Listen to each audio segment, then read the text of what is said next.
Shabbat Shalom. Shabbat Shalom. Be zealous as Messiah. Today we are in Parashah Pinchas. We're talking about zeal today. I became a new believer and I kind of was zealous. A lot of people have had that same experience. Actually, in the beginning, I was overly zealous. There was a very good friend of mine who was in a church, grew up in a church, and I was spending a little bit of time also in that church. And I remember I told the pastor, this is my friend, tell him you're going to go to hell. I might have said, if you don't believe in Yeshua. And the pastor, I said to the pastor, tell him this.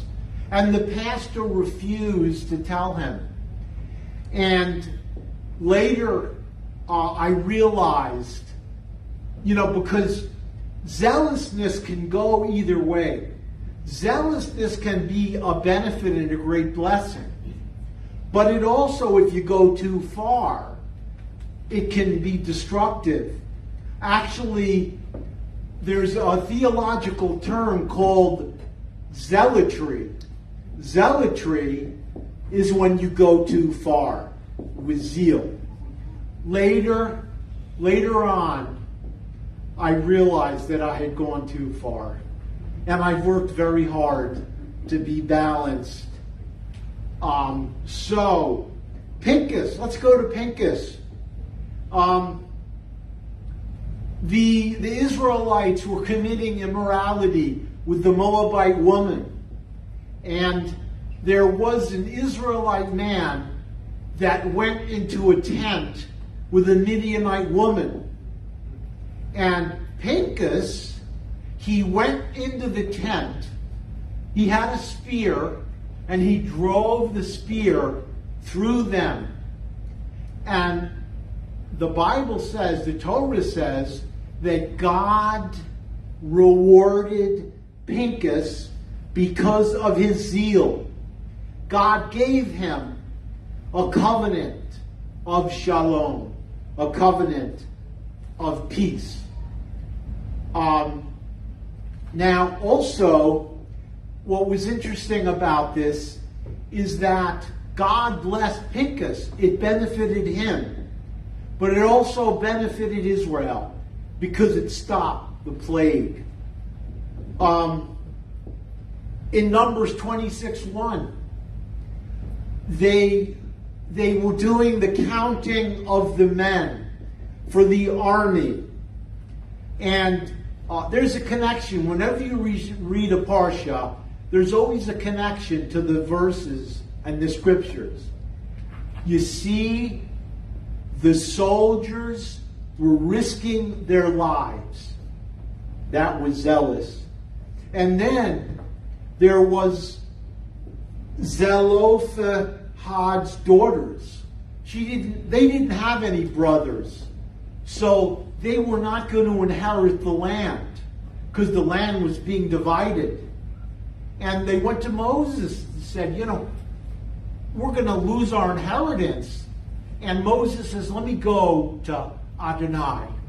And then Adonai tells Moses, they're right. And what this teaches us, it's okay to be assertive. It's okay to speak up. That can be a form of zeal, as long as you do it in a respective manner. As it is written, speak up for those who cannot speak up for themselves. Defend the rights of the afflicted and needy. God wants us to speak up. That can be zealous. Now, we also know from the Torah that the people of Israel were a stiff-necked people. Sometimes, we are not to be intimidated by, by people that are threatening us from doing the right thing. But Moses also sinned, and he was not allowed into the promised land. And in this Parashah, it says that they commissioned Joshua to take the place of Moses. It says Joshua had the Spirit of God. Leaders must be zealous because they are leading others, and they are to lead others to also be zealous. As it is written in Joshua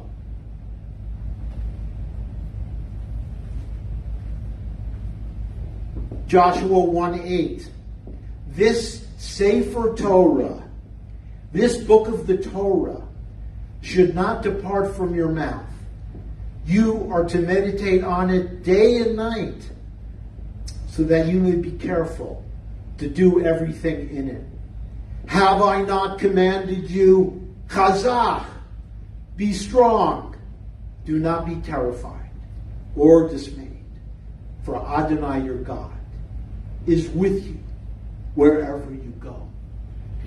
He is asking us to be courageous in all that we do. The call of zeal is a call to courage.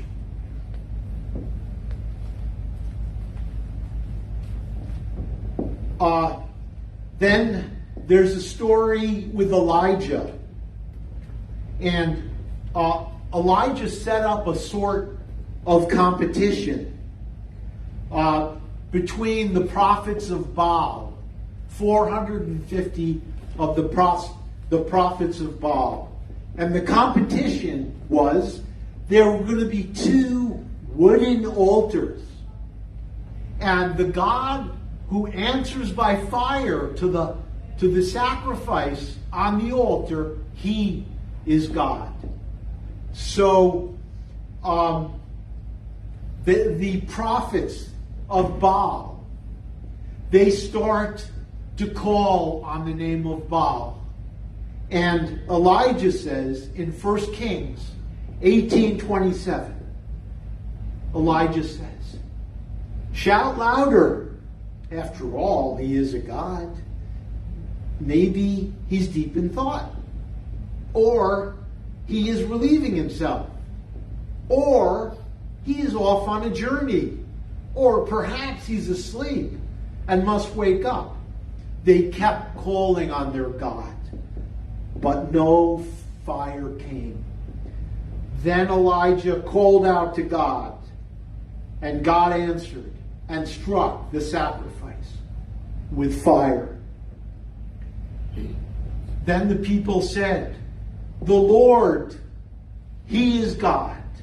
The Lord, he is God. And then he slew all the prophets of Baal. God hates idolatry.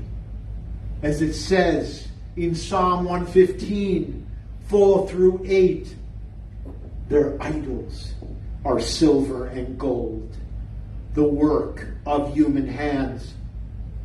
They have mouths, but cannot speak, eyes, but cannot see. They have ears, but cannot hear, noses, but cannot smell, hands, but cannot feel, feet, but cannot walk, nor can they utter a sound with their throat. But the opposite is worshiping God. It is written, worship Adonai with all your heart. Worship Adonai with all your zeal. And in 1 Kings 19:3, it says that Jezebel threatened Elijah's life, and he was frightened. He got up and ran for his life, even though he was very zealous. He was humble and he was human. You also can be like Elijah. he was human. You can also be very zealous as Messiah. In 1 Kings 19:10, it says,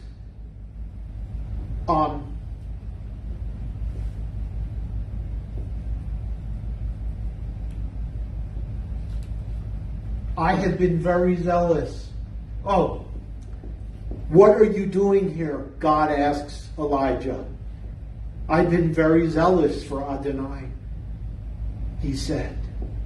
For the children of Israel have forsaken your covenant, torn down your altars, and slain your prophets with the sword. And I alone am left, and they are seeking my life to take it. I alone am left. It can be lonely. It can be lonely to be zealous. What happened with Noah when he built the ark? I'm sure the people thought he was crazy to build the ark. Then God said, or the angel said, come out and stand on the mount before Adonai. Behold, Adonai was passing by. A great and mighty wind was tearing at the mountains and shattering cliffs before Adonai. But Adonai was not in the wind. After the wind there was an earthquake, but Adonai was not in the earthquake. After the earthquake, a fire, but Adonai was not in the fire. After the fire, there was a soft whisper of a voice. You see, even though zeal can be powerful, God can also speak softly. The angel came and said, touched him and said, get up and eat, because the journey is too much for you. So he arose and ate and drank. And in the strength of that meal, 40 days and 40 nights, he went to the Horeb, the mountain of God. Zeal can bring miracles, just as Yeshua went 40 days and 40 nights in the wilderness. He walked on water. He calmed the storm with a word.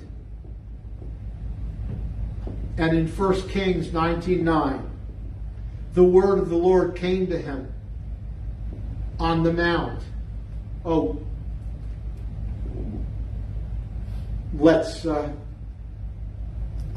Now, there is a connection with zeal. And zeal, you don't want to be intimidated when you do what is right, whether it be friends or family. I don't know about you. I'm sure you've had this, that when you were with friends or strangers, they were cursing and committing vulgarity and confronting them, because I believe in collusion. Collusion is when you participate in someone, even though you may not be committing the sin. So it can be very difficult to confront someone, but I believe that God is calling us to do that. It can be a risk, to a stranger, someone could really get violent. Someone could get really very angry or very violent when you are, setting that kind of boundary. But we have to take risks sometimes, just like Elijah took risks. Now, when we're driving, when I'm driving, I try to drive as safely as possible. There can be a lot of danger. And sometimes I get flack from the other drivers. I'm trying to drive, I might be going a little bit slower, but they really give me a hard time. But that's an example of not being intimidated. Being a little bit stubborn to do what is right. Now, when you're driving, got to be careful. You don't want to make eye contact, because that might encourage violence. But, there's also, even though there's a time to be zealous, there's also a time to turn the other cheek, as Yeshua did. And to risks. There are different levels of risks. There's a small risk, a medium-sized risk, or a big risk.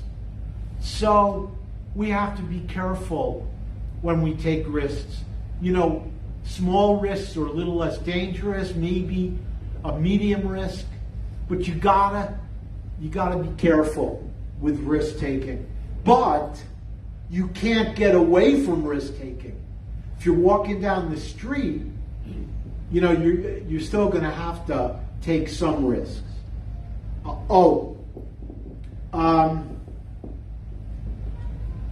I moved into my apartment in 2008, and now I'm not sure if it was this house or the other house, but at 3 different times, people were asking me to stay over in my apartment. And I was tempted to let them stay over because maybe they were going to be homeless. And I was tempted, but I said, I can't do this. And that happened 3 times, completely unrelated, but the same thing with 3 different people. And each one, by the grace of God, grace in Hebrew is chen, by the grace of God, I set boundaries and I refused to let them in. And then I learned about squatter's law. Squatter's law is when if someone moves into your house, after 30, it's either 30 days or 60 days. 30? You have to go to court to let them out. You see, you gotta be zealous even to protect yourself. There's a time to be zealous. Now, Yeshua. We know that Yeshua got angry sometimes.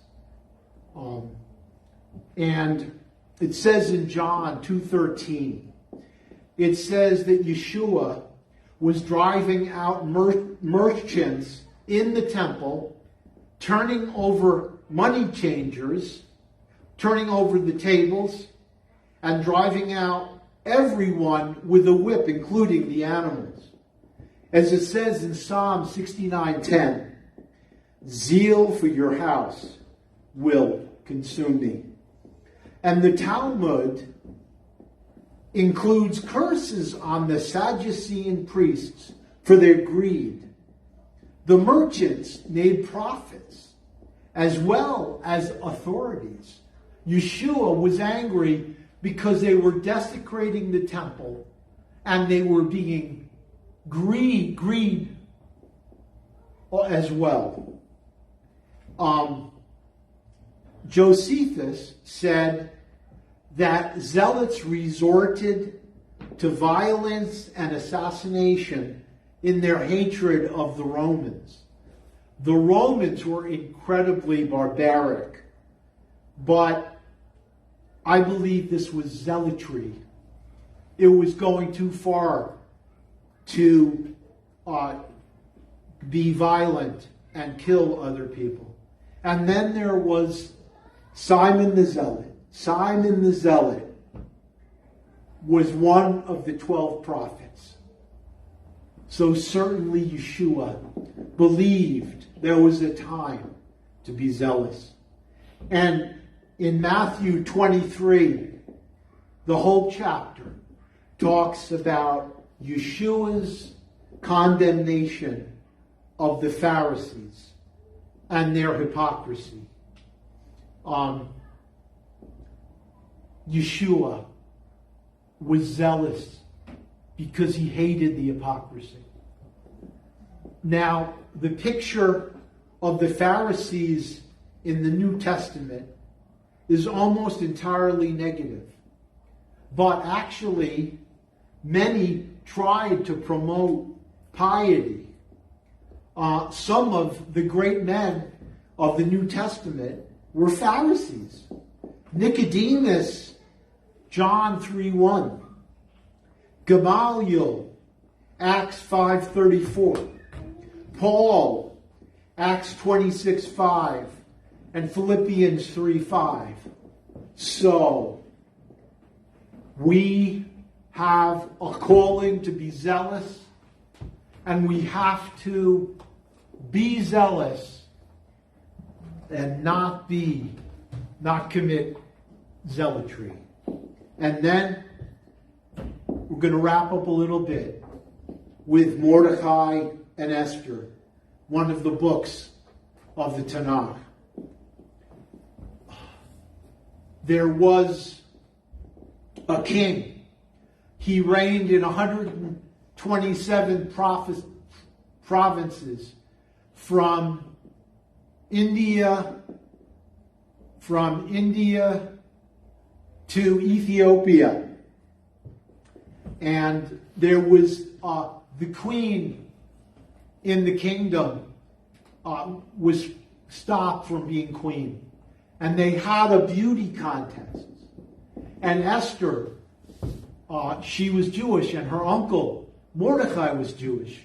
And she won the beauty contest and became queen. And then Mordecai was a righteous Jewish man. And Haman was the second man in the kingdom from King Ahasuerus. And he was having people bow down to him. But Mordecai would not. And Haman got very angry. He got so angry that he went to the king. And he got, without knowing much about it, King Ahasuerus, Haman got an edict that would kill the Jewish people. And Haman, he was dressed in sackcloth and ashes. And because he was so terribly upset about his people Israel. And he went to Esther and said, Esther, you must God, you have to save your people. And he said, who knows that maybe you have been put as queen for this time. And so the law is with the king. If anyone comes to the king, if the king does not hold out the golden scepter, that person must die. And so Esther says, if I die, I die. And she goes in, and the king holds out the golden scepter and says to her, what is it, my queen? What is it that you want? And she said, come to the banquet that I will have with Haman. And then they go to the banquet. And then the king says a second time, okay, queen, what is it that you want to ask me?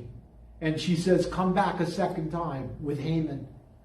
And then she says to King Ahasuerus, our people have been, there's been an edict to wipe them out. And he said to Esther, who is this man that would dare to do such a thing? And she says, Haman, this wicked man. And Ahasuerus became incensed, completely incensed. And Haman was ordered to be hanged. And the Jews were freed from that terrible edict. So, what does this tell us? Mordecai and Esther were extremely courageous. They risked their lives, and they were very zealous.